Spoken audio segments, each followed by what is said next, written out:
It's just a picture in an old book. It's Newmarket Heath, the racecourse. Empty under light.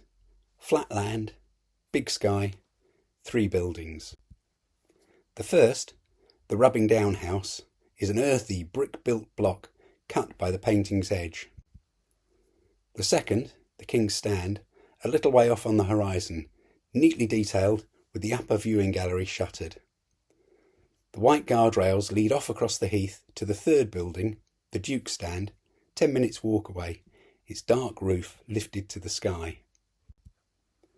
The magnitude of space is conveyed through the ease with which the eye leaps across these stepping stones from near to far, the ground free of any feature that might hold you back.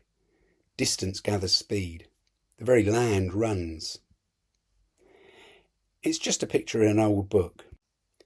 If you went to see the painting, it would look quite different. They always do. It's much brighter and more colourful than the picture in the book. But the painting is in London, and it's not always on display. You might not be able to see it.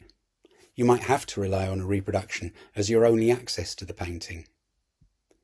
The picture in the book and the painting are the same, and yet they lead the mind in different directions. The painting individualises. It points towards its origin. The painter George Stubbs, Newmarket Heath, the mid-18th century. In contrast, the picture in the book anonymises. It becomes an example of a certain type of image. You might come across it in a history of horse racing, in a guide to Suffolk, in a book on landscape painting, or any number of other subjects. As reproduced and reproducible, it spreads itself over a wide area. Whether hanging on the wall or in storage, the painting is a constant. It represents an ideal of continuity, while the book is itinerant. It has moved house a dozen times or more, been leafed through while lying in bed, been carried to the windowsill for better light, been lost beneath a sofa, lent to a friend, donated to a charity shop, has sat on this shelf and that. It's a provisional object. Its pictures snatched from a broader continuum. It is just one more place where this image has appeared. Unlike the painting, the book is handled, and while this enables a more intimate relationship, as a reproduction it is also more formal, more distant, always keeping the actual painting just out of reach. Stubbs's painting is not a one-off, but one of a pair of paintings of the deserted racecourse. The other one is slightly larger, looking at the heath from the other side of the rubbing down house. The viewpoint is lower, and the building stands up isolated against the sky. The lack of narrative and the boldness of the composition make it appear surprisingly modern, moving towards something more abstract and formalised, and away from anecdote. It could be a study of a summer's day.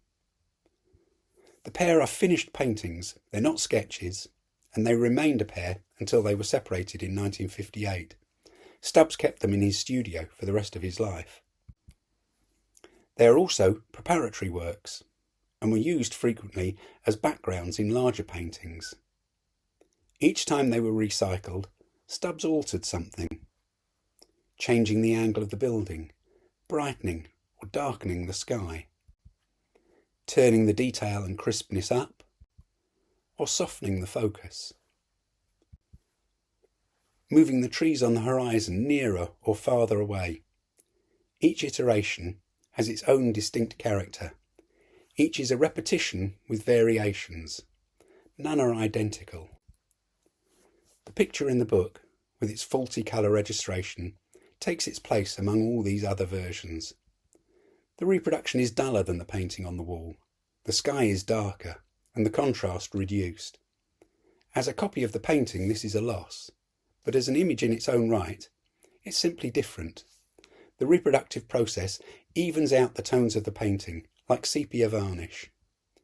Viewing speed is increased as idiosyncrasies that might catch and detain the eye are smoothed away. It's easy to turn the page.